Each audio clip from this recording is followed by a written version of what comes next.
दत्त जयंती उत्सव साजरा करत असतात।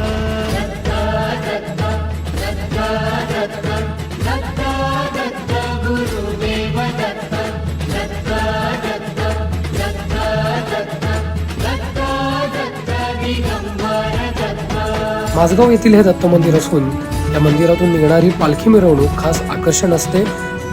भाविक या पालखी मिरवणुकीचं दर्शन घेतात।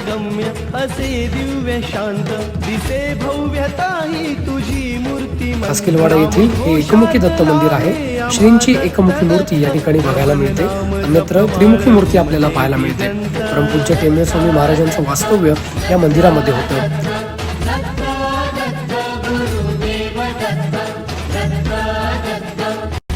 भाविकांची श्रद्धास्थान असणारी ही दत्त मंदिरं आहेत।